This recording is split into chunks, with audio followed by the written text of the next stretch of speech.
AITA for canceling my wedding after my fiancée called her ex the love of her life. Everything was ready. Family gathered, friends present, my whole life about to begin by her side. But right at the altar, she revealed a surprise that turned my dream into a nightmare. I only had two options: swallow the humiliation or expose the truth in front of everyone. I'm 28 years old. I work in marketing for a tech company in Seattle, and until recently, I was engaged to my girlfriend of 4 years, Lauren. We met at a friend's housewarming party in 2019. There was an instant chemistry, and we moved in together after a year. Our apartment was nothing special, one of those generic two-bedroom places with paper-thin walls and a view of another identical building, but we made it a home. We even had a huge Manx cat named Milo, after David Bowie, because of his different colored eyes. He was basically our first child, an orange fur ball who slept on my chest every night and attacked my feet every morning at 5:45 a.m. sharp, like clockwork. Lauren always said Milo was more my cat than hers, and she wasn't wrong. He followed me around the house like a dog and would sit on the bathroom sink while I got ready for work. I truly thought Lauren was my soulmate. We had the same taste in obscure indie bands. We watched the same trashy reality shows. 90 Day Fiancé was our Sunday ritual, complete with takeout and a drinking game we invented. And we could talk for hours about absolutely nothing. My morning routine included sending her memes while I was stuck in I-5 traffic. My coworkers would tease me about how my face lit up whenever she called. But there was always this one thing about Lauren, an obsession with pranks and being the center of attention. Not just any pranks, but the kind that make others uncomfortable, but in a way that you can't get mad because it's just a joke. When I was promoted to senior marketing manager last year, after grinding for 3 years, she threw a surprise party at our favorite brewery. A thoughtful gesture, right? Not exactly. During the toast, instead of saying something sweet, she gave a speech implying I must have some kind of blackmail on the CEO and that I just got lucky. My boss was there, my whole team was there. Everyone laughed awkwardly while I forced a smile, holding my beer. Later, when I told her it had hurt my feelings, she rolled her eyes and said I was being too sensitive and needed to learn to laugh at myself. And yet, that wasn't even the worst of it. When I finally saved up for months to buy the ring and propose, she pretended to say no. It wasn't a quick no followed by a yes.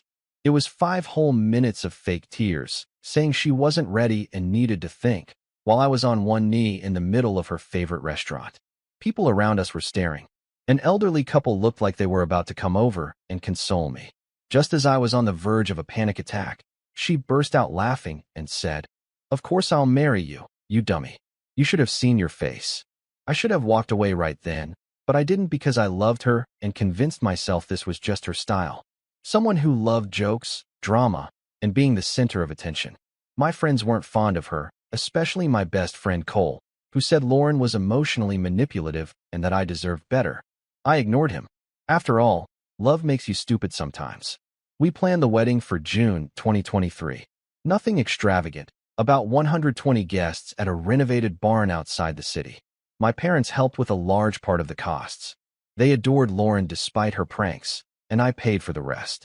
Lauren's parents contributed to the flowers and part of the catering, but they weren't exactly rolling in money. I didn't mind.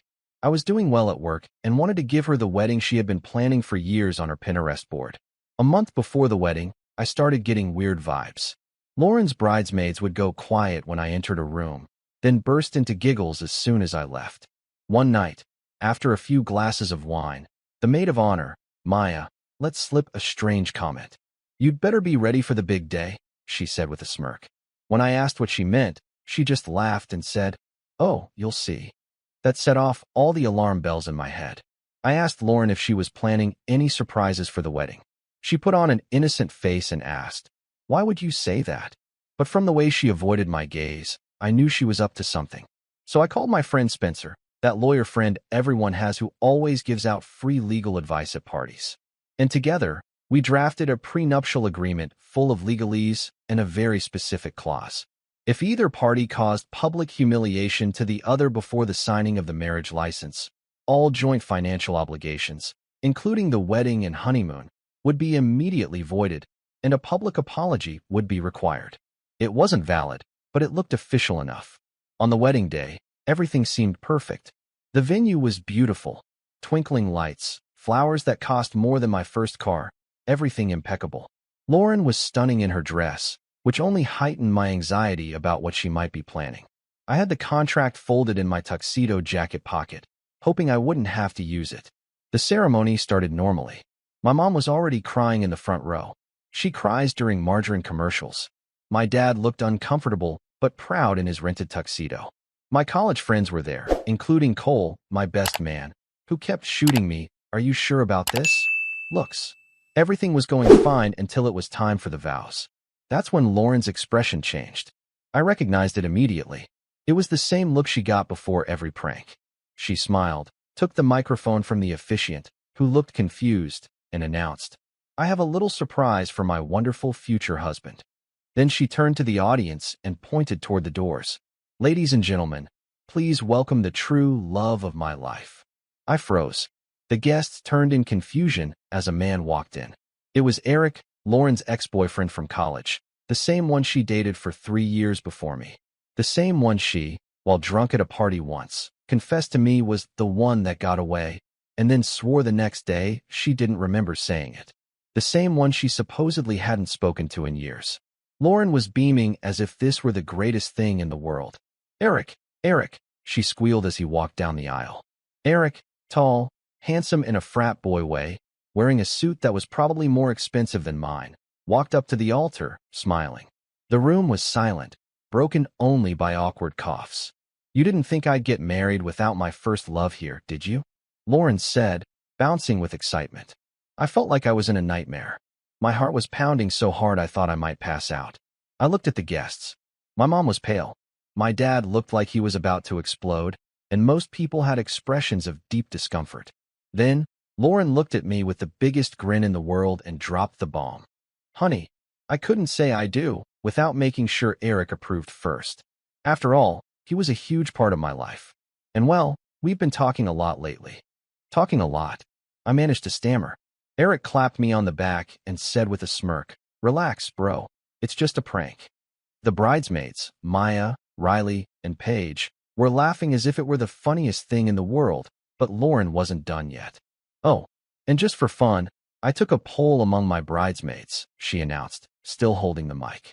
She pulled out her phone and showed a group chat full of laughing emojis, bets on whether I would cry at the altar, and even polls on whether she would pretend to hesitate. One message from Maya read, "I bet $50 he'll cry like a baby when you bring Eric out."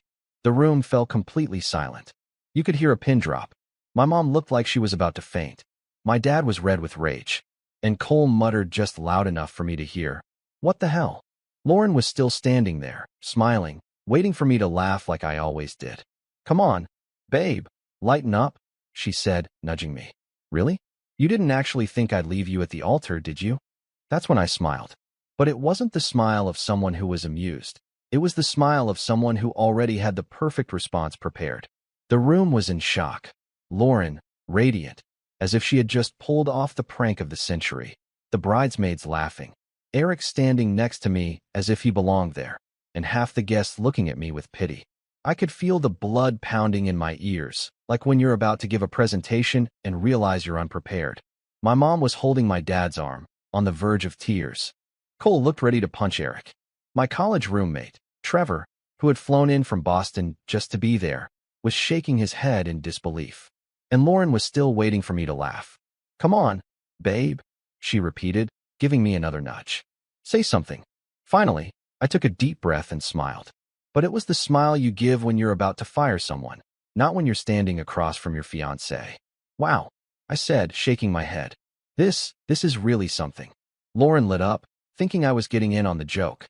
She had no idea I had been prepared for this moment ever since Maya's comment. I turned to the officiant, an older man who looked just as horrified as everyone else. "Could you point me to the table for signing the marriage license? I need something from it." The officiant, relieved to have something practical to do, pointed to a small table covered with a white cloth and an elegant pen on top. Calmly, I walked over to my hanging tuxedo jacket, pulled a black folder from the inner pocket, and held it up for everyone to see. My hands weren't shaking anymore. I was running on pure adrenaline and 4 years of built-up frustration. "Ladies and gentlemen," I announced, my voice echoing in the barn. "Before we continue, I'd like to share a document with my lovely bride-to-be. Lauren tilted her head, confused, her smug smile giving way to a look of uncertainty. Wait, what? I opened the folder and pulled out the fake prenuptial agreement Spencer and I had prepared. It looked incredibly real, complete with seals and legal jargon. Lauren, I said, keeping my voice steady. I had my lawyer draw up a little agreement before the wedding. Just a precaution, you know, in case you decided to pull something exactly like this. I held up the document so everyone could see the supposed official seal. The color drained from Lauren's face. What the hell is this? She asked, her smile failing her. Oh, it's just one clause, I replied, flipping through the pages as if searching for something specific. Here it is. If either party engages in public humiliation before the signing of the marriage license, all joint financial obligations, ceremony, honeymoon, shared assets, are immediately voided. The guests started murmuring. Some people even pulled out their phones. I was sure at least a few were already recording. Lauren was blinking rapidly, as if she couldn't process what was happening. Wait, what? That's not real. Oh, it is, I answered calmly. It also requires the guilty party to offer a public apology right here, in front of all our guests. Eric let out a small laugh beside me. Bro, you can't be serious. This is just a prank, man. I turned to him and smiled. Oh, I take pranks very seriously. Lauren taught me that. Lauren was starting to sweat, her perfect makeup running at her temples. Babe, this is crazy. You're not actually mad, are you? It was just a joke. I tilted my head and gave her the exact same condescending look she used to give me whenever I complained about her pranks. Why would I be mad, Lauren? This is hilarious. It's all part of the fun. I paused dramatically. So here's my prank. I'm calling off this entire wedding. Silence. Her smile shattered like glass. What? Wait. Oh, don't make that face, I said, closing the folder. You had your joke. Now it's my turn. The wedding is off. The room erupted in whispers and gasps. Lauren's face went from pale to furious red in a matter of seconds. You can't be serious, she yelled, her voice breaking. I replied, turning to Cole. Cole, would you do the honors? Cole grinned. He had been waiting for this moment for 4 years. He pulled his phone from his pocket, tapped the screen, and suddenly music blasted from the venue's speakers. But it wasn't the wedding march. It was Hit the Road, Jack. A few guests started laughing, others just stared in astonishment, and a few even clapped. Lauren, I said, watching her desperately look around for someone to support her. You think I'm not serious? I literally am. I turned to my parents. I think we're done here. My mom nodded, crying, but with a small, proud smile. My dad immediately turned to the nearest guests and announced the wedding was over. Then, I turned to Eric, who was still smiling as if it were all a misunderstanding. Hey, Eric, you like stealing fiancés? Well, congratulations, she's all yours. His smile vanished faster than I expected. Eric, Lauren shrieked, turning to him. Tell him this is stupid. Eric took a step back, then another. I think I'm gonna go. What? Lauren screamed in a high-pitched tone, but he was already walking quickly down the aisle, practically jogging toward the exit. Now everyone was murmuring. The bridesmaids were staring shamefully into their champagne glasses. Some guests were laughing openly. And Lauren looked like her entire world was collapsing. You can't just leave me like this, she screamed, her voice echoing through the barn. I turned one last time, making sure everyone could hear. Lauren, you love being the center of attention so much. Well, congratulations, you've got it now. And with that, I walked out of my own wedding, leaving her there, humiliated, exactly where she deserved to be. Walking out of that ceremony was the best decision of my life. I won't lie, as I stepped out into the sun, because of course, it had to be a perfectly sunny day, as if the universe wanted to make everything even more dramatic. I felt a sense of relief I had never felt before. Cole followed me, along with my parents and a few college friends who wanted nothing more to do with Lauren after what she did. Behind me, she was still at the altar, alternating between screaming my name and trying to convince the confused guests that it was all just a joke, that I was overreacting. But I didn't even look back. I went straight to my car, got in, and drove to the hotel where we were supposed to spend our wedding night. I packed my things, canceled the reservation, and booked a room at another hotel across town where she would never think to look for me. It didn't take long for the chaos to begin. My phone was blowing up with messages and calls from Lauren. I muted the notifications, but ended up reading a few. First, she played dumb, as if she didn't understand why I had left. "Babe, where are you? Everyone's waiting." As if she expected me to come back and just continue with the ceremony after what she did. Then came the anger. Furious messages about how I had humiliated her, how she couldn't believe I had ruined our special day over something so small. She kept repeating that it was just a joke and I was overreacting. When I ignored her, she changed tactics. She started threatening me, saying she would tell everyone I abandoned her at the altar, that I was the one with cold feet, that I was the villain. The irony, considering she had turned our ceremony into a circus. But she hadn't counted on one thing: proof. Cole had taken screenshots of the bridesmaids group chat before we left. The same chat where they were betting on whether Lauren would actually go through with the wedding, if she would pretend to hesitate, or, best of all, if she would bring her ex for maximum drama. There was even a message about how much it would affect me and if I would cry at the altar. That destroyed any attempt she had to rewrite the narrative. The news spread fast. Guests who had felt awkward before now had context and didn't hesitate to share it. Chloe, a mutual friend who had always been closer to Lauren than me, texted me that night. "I had no idea she was like that. I'm so sorry."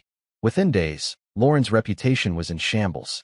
She had to deactivate her Instagram because it was being flooded with comments calling her a joke and a clown. Even her own parents called me to apologize. Her dad, always a quiet man, said he was ashamed of his daughter and that they had raised her better. Apparently, they had warned her not to pull any stunts at the wedding, but she hadn't listened. Even her friends, the ones who egged her on, backed away when they realized how ugly the situation had gotten.